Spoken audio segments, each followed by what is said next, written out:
салом дӯстон, дар футбол қаблан бозингарон муҳраи асосӣ буданд. Ҳар як давра бо нафарони алоҳида зикр мешавад. Сар карда аз Пелеу Марадона, Кроиф, Платини, Баҷҷо, Роналдои бразилӣ ва ҳоло Мессиу Роналдо.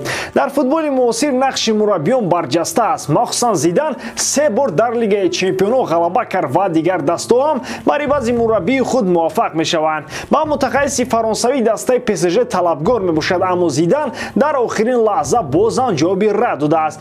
имзо кардани шартнома ҳамаи чиз омода буд, аммо Зинедин Зидан нахост дар дастаи рақиби Марсел ҷое ки ӯ ба воя расид кор кунад. Ин ва дигар хабарҳо дар барномаи имрӯза.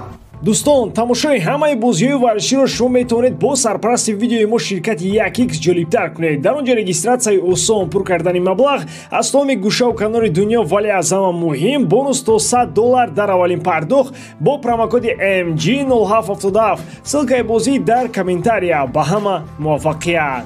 Маурисио Почеттино дигар дар дастаи ПСЖ кор намекунад. Ин аллакай факти рӯшан аст. Мушкилии Почеттино дар дастаи шаҳри Париж аз мавсими гузашта оғоз шуд. Маълум гардид ки мутахассиси аргентинӣ аз уҳдаи идора кардани ситораҳои ПСЖ набаромад. Дар ин даста гапи асосиро на Почеттино, балки Месси, Неймар ва Мбаппе доштанд. Ҳама ин ба мушкилиҳои хоси мутахассиси аргентинӣ оварда расонданд. Натиҷа ҳамин шуд ки дастаи ПСЖ дар Лигаи Чемпионҳо ноком шуд. Бо доштани чунин ситораҳои саршинос ПСЖ фаворити асосӣ гуфта мешуд. ПСЖ танҳо қаҳрамони Фаронса шуд ки ин ҷоизаро бе доштани Почеттино ва дигарон ҳам мегирифт. Гуфта мешавад ки маросими расмии рафтани Почеттино аз ПСЖ ҳафтаи ҷорӣ сурат мегирад. Парижиҳо маҷбур мешаванд ки ба мутахассиси аргентинӣ 15 миллион евро пардохт намоянд. Ин дар шартномаи ҳамкории ҷонибҳо қайд шудааст. Дастаи шаҳри Париж кайҳост ки дар ҷустуҷӯи сармураббии нав қарор дорад. Гуфта мешуд ки Зинедин Зидан бе шакку тардид ПСЖро қабул мекунад. Воқеан ҳам ин мутахассиси фаронсавӣ хеле наздик буд то дастаи шаҳри Парижро ба уҳда гирад. ПСЖ аллакай қарордади расмиро омода карда истода буд, аммо чанд рӯз пеш Зидан пешниҳоди парижиҳоро рад кард. Зинедин имконияти роҳбарии мунтахаби Фаронсаро интизор мешавад. Шартномаи Дешам дар мунтахаби Фаронса то тамом шудани чемпионати ҷаҳон соли 2022 амал хоҳад кард. Пас аз ин Зидан имконият пайдо мекунад ки сармураббии Фаронса шавад. Акнун ПСЖ маҷбур аст ки таваҷҷӯҳашро ба мутахассисони дигар равон кунад. Айни ҳол исми Галтия сармураббии дастаи Ницца дар гирду атрофи ПСЖ чарх мезанад. Барои овардани Кристоф Галти парижиҳо ба Ницца 10 миллион евро пардохт мекунанд. Интизор мешавад ки 4 июли соли ҷорӣ ПСЖ ба ҷамоматҳои таълимиву тамринӣ оғоз мекунад ва дастаро мутахассиси 55 солаи фаронсавӣ Галти роҳбарӣ хоҳад кард. Автомобили гаронарзиши Криштиану Роналду ба садама дучор шуд. Яке аз мошинҳои Криштиану Бугатти Верон мебошад ки арзиши он қариб 2 миллион евроро ташкил медиҳад. Ин хабар дарҳол дар ҳамаи солонаҳои иҷтимоӣ паҳн шуд. Ҳамагон ба суоле дода шуданд ки худи Роналду соқу саломат бошад ё ин ки не. Пас он тавре маълум шуд Роналду дар сари рул набудааст. Ин ҳодиса дар шаҳри Малёрка дар кишвари Испания рух додааст. Роналду бо ҳамроҳии аҳлу оилааш дар ин минтақаи Испания дар рухсатии меҳнатӣ қарор дорад. Истироҳати ӯ ҳам дар хати хабарҳо қарор гирифт. Шояд дар ин рӯзҳо амлагари МЮ мехостанд ки оромӣ дошта бошад. Ин ҳодиса рӯзи душанбе саҳри барвақт иттифоқ афтод. То ҳанӯз маълум нест ки автомобилро ки идора мекард, аммо дақиқан рӯшан аст ки дар ин садамаи автомобилӣ ҳеҷ кас ҷароҳат набардошт. Ҳама ҷон ба саломат бурданд. Шахсони дар дохили автомобил буда мустақилона макони ҳодисаро тарк намуданд. Мақомот бар он назар аст ки ронанда аз уҳдаи идора кардани автомобил набаромад. Криштиану Роналду соҳиби чандин автомобилҳои қиматбаҳо мебошад. Барои мисол, яке аз мошинҳои ӯ Бугатти Ченто Дечи 8 миллион евро арзиш дорад. Дар яке аз мусоҳибаҳо Криштиануро пурсон шуданд ки соҳиби чанд автомобил аст. Дар ҷавоб Роналду шумораи дақиқи мошинҳояшро гуфта натавонист. Маълум аст ки амлагари португалӣ дӯстдори мошинҳои қиматбаҳо мебошад ва ба ҳар дастае ки наравад ҳамеша автомобилҳояшро бо худ ба ин кишвар мебарад.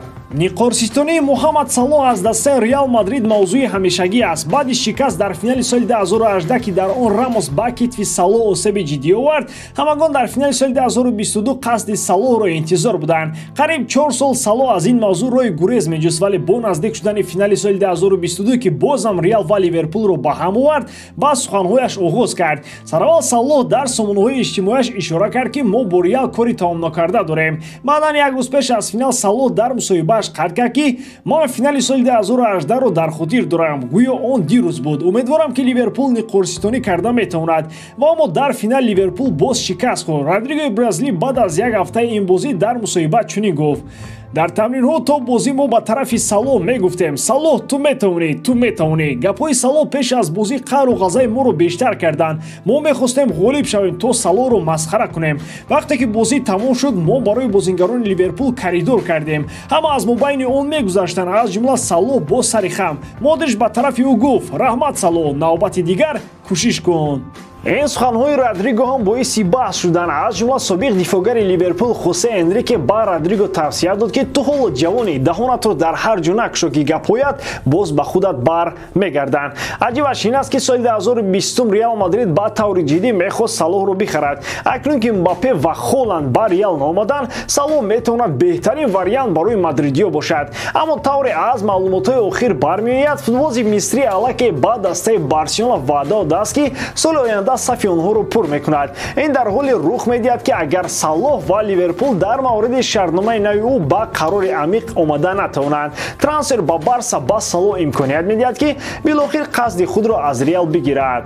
بعد از رفتن هالند با منچستر سیتی، دسته بروسیا دورتموند در جستجوی جایگزینی او میباشد. طبق معلومات دسته شهر دورتموند با آیاکس جهت خریداری سباستیان آلر گفتگویی را الکی با اتمام رساندند. این فوتبالباز موقع هالند را در بروسیا دورتموند خواهد گرفت. حملهگر ایواری با دسته کشور آلمان تا سال 2027 شرطنامه همکاری به امضا میرساند. قبلا خبر داشته بود که دسته شهر آمستردام برای گزارش حملهگر خود از کلوب‌های دیگر بیش از 40 میلیون یورو طلب میکند. قبلا آلر در دسته وست هم بازی میکرد، اما در پرمیر لیگ انگلیس فوتبالبازی مذکور موقعش رو پیدا کرده نتوانست. بعد ماه ینوار سال 2021 او با نرخ 22.5 میلیون یورو با صف آمستردامی ها پیوست شد.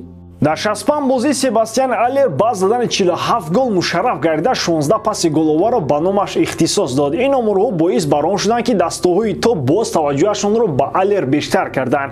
از جمله باواریا هم کوشش جلب این بازیگر را کرده بود، ولی وقت اخیر این مراکم میونخنی‌ها کم شده است. شرطنامه کنونی آلر با دسته آیاکس تا سال 2025 عمل میکند. از این رو دسته شهر آمستردام برای فروختن اون نرخ گران را طلب دارد. با همین تمام واردم که جدکاری من با شما پسند میاد. لایک، کامنتار و در کانال ابناش رو از یاد نبرید. با شما مثل هر وقت محمد گیروف. خیر برادران، در پناه الله.